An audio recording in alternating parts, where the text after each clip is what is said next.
Hello and welcome to Traditional Chinese Medicine. I am your hostess, Christina Kapothanasis. I'm a licensed acupuncturist here in the state of Hawaii, and I am nationally certified under the National Certification Commission for Acupuncture and Oriental Medicine. I am also the Executive Director of the Hawaii Oriental Medicine and Acupuncture Association. Today I'm going to try to take you into the mind of a traditional Chinese medicine doctor and see how they create an herbal formula. We have formulas from ancient texts written thousands of years ago, and people can create their own formulas, a wide range of formulas. With over 12,000 herbs to pick from, you can imagine a combination of 5 to 15 or even more herbs gives you quite a variety of formulas that can be created. So we're going to try to see how are formulas created and what is the theory behind that. I would like to start by saying that the diagnostic section of Chinese medicine has been covered in depth in other episodes. So if you'd like to catch up to speed a little on that, you can check that out on the website. If we have already determined what your constitution is and what your current situation is in terms of yin and yang and dampness and or stagnation and which organs are out of balance, then we go to picking acupuncture points and creating herbal formulas. We have lots of categories of herbs to pick from, and we choose from their temperature, as in their thermal property, whether it has a warm or cool effect on the body, what organs the particular herb has affinity for, and then are they boosting, are they flushing, are they drying, are they moisturizing, do they circulate blood and qi, etc. Do they have lifting qualities, do they have jiang or descending qualities, are they releasing the exterior, or they're more focusing on the interior. So these are all of the herbs that we can pick from. We have all of these categories in our mind when we are thinking, and then we also have the ancient formulas, they call classical formulas, that were taken down and explained every 100 years in a new text by a new person. So those have been used forever, and we sometimes base our formulas on those, or like I said, sometimes create from scratch. The formulas, as they are explained in textbooks, for the classical formulas have 3 or 4 components. This is 君臣佐食, and these are the 4 main categories that I'm going to try to explain to you today. In English, they translate those as the monarch herb or herbs, the minister, assistant, and guide herbs. I'm not as familiar with the English ones, but we'll try to just say it in Chinese, be easier for me. The Jun herbs, or the most important ones of the formula, we usually pick 1 or 2, and those are targeted at the very root of the diagnosis. Their gram, or their amount, is usually a little bit strong. Then if we come to 10, or the minister herbs, those are acting as helpers to this initial head leading herb, the Jun Yao. They can be of the same nature, whereas if we need cooling or boosting or drying, or they can start to help with some associated symptoms to the main condition. Then we have the assistant, or Zuo Yao. And those are going to help target less important symptoms than the main complaint or chief complaint that the patient is coming for. They might try to also tone down if one of the main herbs is a little bit strong or harsh on the body. We might try to just tone that down and make it more of a gentle effect on the body. Or they may have some herbs which are opposite to the formula, to create more balance and achieve a better effect without any side effects. And those are usually in smaller doses. And then the last one is 食 or guide or herbs. Those we use more to harmonize the formula and or lead the herbs into a specific organ or make the herbs go in a specific direction, up or down or out or in. So these are the 4 levels of herbs that are in a formula usually. And we try to focus on the junyao and then coming down. Usually this is 1 or 2 herbs, the first main one. Several can be in the other categories, but not every formula has all 4 levels. So let's see if we can look at one example. First, in the slide that I created for 补中益气汤, this formula is used to help people who have their spleen qi not rising. What does that mean? That means that they may have symptoms like dizziness and or ringing in the ears, and they may feel quite weak and frail, not a robust voice, easily fatigued when they're walking, etc. Or it helps people that have issues with prolapsed organs. Your stomach may be prolapsed, your uterus may be prolapsed, your rectum may be prolapsed. Also, the idea of spleen not being able to hold things up and in, people with chronic diarrhea or vaginal discharge, miscarriages, frequent urination, anything that's going out of the body. So if we go back to the slide and we look at the first line on here, says Jun, or the monarch herb, this one, they use 1, Huang Qi.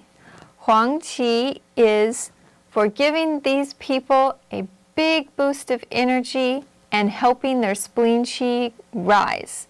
This herb has those qualities and it will be used in a bigger concentration than the ones underneath.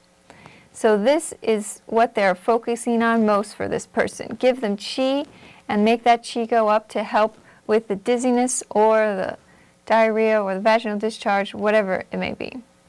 The 成药 would be 人参白术之甘草. This is almost another formula called 四君子汤, which is for strengthening the digestive system. So it's giving you more energy, it's strengthening your spleen, and it is missing 1 herb because this formula usually has 4 herbs in it. Fuling is the 4th herb, and why is that missing? Because fuling has a downward action, and we would need to take fuling out of the 四君子汤 when we are trying to make the qi go up. So their second line of defense is strengthening the digestive system. Spleen and stomach are the root of the digestive system, and if we strengthen that, then that will give us even more confidence that we're going to help with their symptoms. Then we come down to the assistant herbs, or the 佐药, and this is going to help offset a little bit of these. So 黄芪、人参、白术之甘草 are all boosting. When we boost too much, the body can get a little stagnant, so we will add a little bit 陈皮, which is an herb that circulates the qi. It helps to build and tonify the body, strengthen the body without creating stagnation or uncomfortable side effects. So this will help to move the qi in the digestive system. And dang gui, we add dang gui because it helps to build the yin in the blood. So if we put too much emphasis on the top 2 categories, we don't want to make it too yang. We want to balance the yin and the yang, so we'll put a little dang gui to help with the yin in the form of blood. And finally, the guide herbs, or 食药, will be cai hu and shen ma. These herbs are helpful for guiding, as in making the qi go up. Cai hu and shen ma can also be used for a common cold, but we are not using them in this manner for this formula. We are taking the properties that pull the qi up, and so it will help to bring the spleen qi up and to hold things in the body, to prevent miscarriage, and or to help with their dizziness or other symptoms that they have.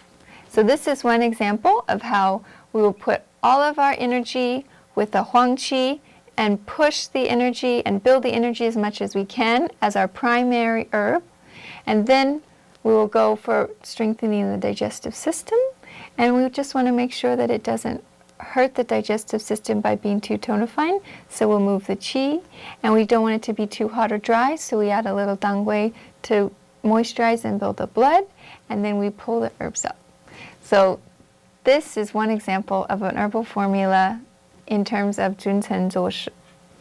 If we look at one more slide, we can see that you don't always have to have the four categories. Buyang Huang Wu Tang is for patients who have suffered a stroke and they may have mobility issues or some degree of paralysis, speech impairment, etc. So these patients, if they are being diagnosed in having severe qi deficiency that is causing stagnation, and that is the result of their stroke, then we can see, again, this formula uses Huang Qi as their main herb. Why? Yes, they have stagnation. Yes, they cannot move well. But why? Because they do not have enough qi to push the blood and qi around. So we're going to boost as much as we can with Huang Qi. And then because the Huang Qi is warm and or maybe hot to this person, we want to make sure that we also rebuild the blood. So we're going to put the nice moisturizing the blood, which also starts to circulate. Dangui has mild circulate the blood properties too, before we add on all of the zuo yao, which are the movers in this formula. 川芎、赤芍、桃仁、红花. Those are all the herbs that circulate the blood. So we want to get the blood circulating through the meridians. That is the way that we are going to restore mobility as best we can in whatever side or facial paralysis, speech impairment that they're experiencing. But before we circulate, if they don't have anything to circulate, it's very hard to do that. So we are going to, number one, make sure they have enough qi to push the blood and the fluids around. And then we want to make sure that they have enough blood and that they're nourished properly. So if we have a long time chronic qi deficiency that's creating stagnation, that qi deficiency will also drag down the yin, as we just spoke about in the last episode of yin-yang concept, how if you have one and they are inseparable, dragging down the qi will also drag down the yin. So we boost the blood and the fluids and the qi, and then we circulate it with the third level of herbs, all of the circulating the blood herbs. The next one I would like to show you is the formula that I have brought here for you today. And this is targeted more at the people that we see here in Hawaii, because Hawaii is very warm. We have winds, trade winds all the time. We have fog. I don't know what to blame it on. It's lovely here, but everybody's hot. So whatever the condition may be, heat can manifest as many different things. We can see it as insomnia or digestive disturbances. We can see it as skin issues. We can see it as gynecological issues, Parkinson's, anything that you can think of. People are presenting with heat here, and it's usually in the form of too much heat, too much yang, or inflammation that is burning off the fluids and blood in their body. So we want to be here balanced, but if we have too much heat, something like too much fire under the pot of blood and fluids, it will boil down the soup and we will have less blood and fluids in our body. We need to be as balanced as possible. So what are we going to do about that? If somebody is presenting with too much yang burning off their yin, first of all, we have to take out the excess heat. How are we going to do that? This formula, if you can see this, This formula in the middle would be a very small and simple formula to target this kind of patient. This is our Junyao, our monarch herb. This one is cooling the blood and flushing out the heat. Think about taking out the inflammation. So Xuanshen will be our #1 herb for this formula. Then we move to our next category of herbs. This is a 2-day formula. So I tried to make 2 days together so you could see a little bit more of the herbs. Moving to our next line, Chen Yao. As soon as we take out the heat, then we know that the next thing that's going to happen is after you're going, and then you stop, you don't start walking and feeling excellent again. You this, oh, I'm tired. And we always see after we take out the heat that the pulses have a dip of some kind of weakness, usually the lack of those hydrating fluids and blood that we call yin. So to make sure that taking out the heat, we don't see such a big dip in the pulses, our next line of defense, second, we have to think. We are going to boost the yin. We are going to preventatively build up that fluid, and at the same time, those herbs can also take out some more heat. Just keep drinking water and you will feel cooler. So this is the idea of Mai Dong and Tian Dong. Then we come to the third level, the assistant herbs, the Zuo Yao. If you have too much heat, just like the other formula that we mentioned with the circulating herbs, you usually will show some signs of stagnation. But when you're super hot like that, we have to think in our selection of circulating herbs, if we want to prevent, if we take out the heat and we start to nourish the yin, but we want to prevent what we usually see, which will be some kind of stagnation as well, if we want to put circulating herbs in, we have to think, what can the patient handle right now? They are so hot. If we used herbs that were just in the Buyang Huanwu Tang, the Chuansheng Chishao Taoren Honghua, that will be much too hot and drying for these people. So we will pick different circulating herbs of Danshen, which is cool, and Baisao, which is building the blood, and the yin, and then it is not as dry. These herbs in the front will have the biggest gram dosage, and then these I put as the same gram dosage. These, when we come to the third level, will be a smaller dosage. We don't need as many of these because this is our main concern, and these are helping to target a more secondary issue. And then lastly, for this formula simple formula that I put together today, the last one, the guide herbs, the Shi Yao, will be Shan Yao. So why do I put Shan Yao in this? This is building the digestive system. If we put cold, cool, neutral into your system, and we try to clear this much heat, the body isn't used to that. So in China, they use Zhigancao, but I feel more comfortable using Shan Yao. And this is a harmonizing herb. So we are protecting the stomach so that the patient doesn't feel any uncomfortable side effects. No upset stomach or no loose stools. So this would be a formula for this very basic pattern. Whatever symptoms they're presenting with, regardless, we know that their tongue is probably red, their pulse is super slippery, and then possibly they have other issues going on. So this is when we're going to think a little bit more. If this was our base formula, we would look to see if the patient showed me their tongue and it's very red and it has cracks in it. This person may be suffering from diabetes. If this person is suffering from diabetes and their stomach is very deficient of yin, we are coming down into smaller categories now. So our first diagnosis was they have too much yang and too little yin.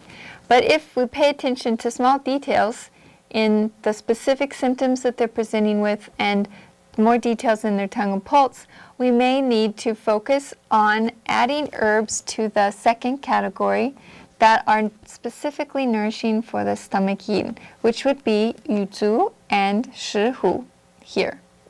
We don't have this one in whole herb. I brought the powder bottle today. So maybe these would be added to the second category. Now, if the person, we change to a different example. If the person is showing they have a very slippery pulse on the left, but when I press down further, I notice that their liver and kidney pulses are very weak. That is very, very bad sign. If you're nice and strong and all your pulses are slippery, okay, we just take down the heat slowly and then see what's weak. If you have slippery and weak pulse all at once, that means that this dichotomy is even more severe. So these people, I think, probably need an extra help right from the beginning to make sure that when we take out the yin, that their pulses don't dip too low. I might put Nü Zhenzi and Han Nian Cao. This is another small formula. Just like we saw the Si Jun Si Tang in the previous formula, this is Arten Tang, no. This is a 2-herb formula that is used a lot in larger formulas. So this will help to keep the kidney and liver yin strong, and we might put that also in the second category of herbs. Now, if the patient is presenting with more of insomnia or irritability or depression or anxiety, these kind of heat or high blood pressure, we might want to nourish the yin, focusing more on their heart. So the Bai He you see here, we might put that in to help them sleep.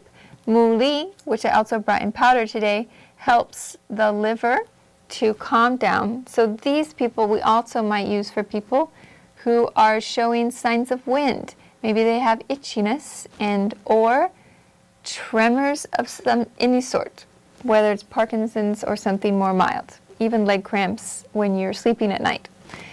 So we have to see, oh, is it more of the liver and the heart? Okay, we might change these herbs for these herbs.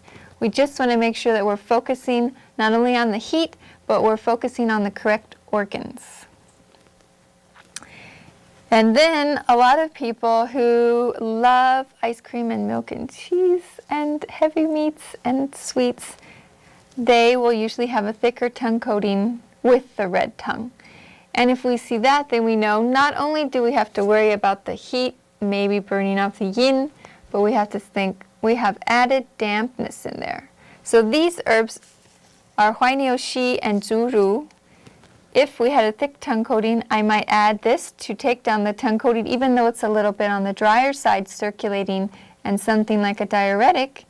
It's okay because we use it on the 3rd level in a smaller dose. If we had triple the grams of Huainiu Shi at the front, that would be a completely different formula going in a completely different direction. But a small amount in the 3rd Zun Chen Zhuo, or the assistant herbs, then we can use that to help take down their tongue coating without making them more dry and uncomfortable. Or Zuru, this bamboo, will also help to, in a cooling way, take down the tongue coating and the dampness, whereas right now I would not use the Baizu, Fuling, and Chenpi because I think it might be a little too warm for them, and we definitely don't want to constipate them. If the patient feels that this formula is too cold and gives them too loose stools, we can, at the 4th level here, add in an herb called Jiegen. Jiegen is actually for phlegm. People, if you have cold and you cough up phlegm. But the excellent part of this herb, like we discussed in the previous formula, at the bottom where they use Caihu and Senma to make the qi go up, this is another guide herb that can help the qi go up. So just in that formula, as they use Caihu and Senma to prevent things from prolapsing or to prevent dizziness from the spleen qi not rising, this herb can also have an upwards motion to help people have more formed bowel movements while we are clearing the heat. So if necessary, with the shanya, we might add a little bit of jiagan. And that would be a small amount at the 4th level just to counteract the strong effects of the cooling, which can be flushing and make people go to the bathroom more. Now, in Chinese medicine and ancient texts, they will say that the best doctor knows the whole process of the disease, and so we should be able to predict. You come in with a raging, slippery pulse. After we take down the heat, then your pulses would go to a little bit weaker while they need to be rebuilded with the yin, and then we probably have to circulate a little bit, and then we probably have to make sure that you don't have loose stools. If we know this whole process, then we can try to prevent having to take as long and go right to hit the head on the nail with the first formula as much as we can. The only way we can't do that would be if this patient was also showing yang deficiency symptoms. At the beginning, I will not put in yang or warm herbs. It will only make them feel more uncomfortable. So sometimes we have to take it step by step, whereas I could not add the Bajitin and the Lujiao Shuang at the beginning. I would have to wait till their pulses are nice and calmed down, not too weak, nice and plump and supple, before adding that. And that is why it is so important to come in for repeated appointments as we alter the formula, making this a little more, that a little less, adding this herb and that herb as your symptoms change and your pulse and tongue change, and as you heal. So wherever you are and whoever your acupuncturist is, I hope that you can now understand a little bit better about the process, and if you know the why, you can communicate better with them. Thank you so much for joining us, and until next time, mahalo!